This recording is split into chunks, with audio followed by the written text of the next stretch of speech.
Thank you, Mr. President. I rise to speak in support of Senate Bill 945, a proposal to improve Michigan's police training.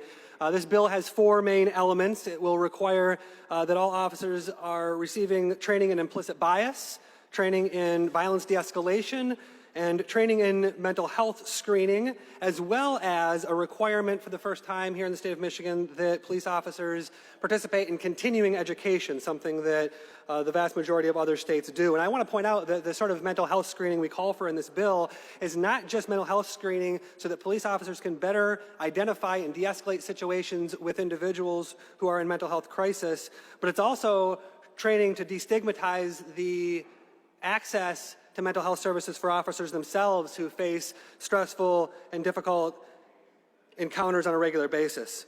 I want to say to my colleagues, I appreciate and invite support on this bill, but this is only one step towards the greater justice and freedom that our residents are calling for.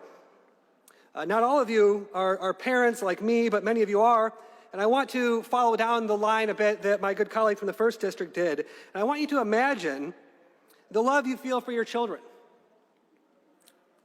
I want you to imagine your desire, your need to keep your children safe and to protect your own child.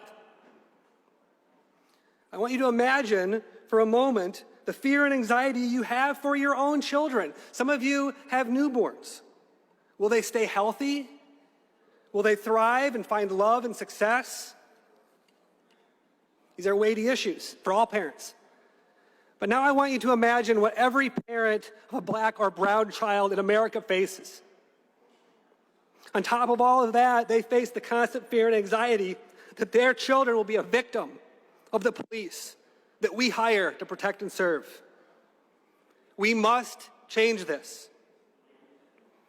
Now, there's work to do in every corner of this nation to fight for this greater justice and to drive progress to end police brutality. There's work to be done at kitchen tables and at city councils, in police stations and training programs, but there's also work that we need to be doing here in the state legislature.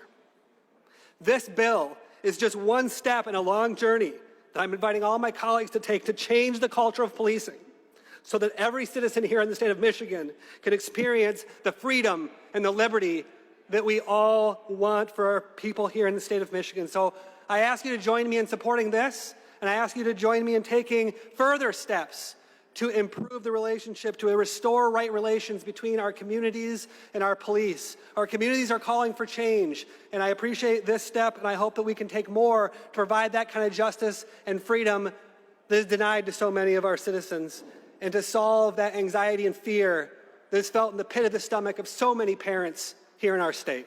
Thank you, Mr. President.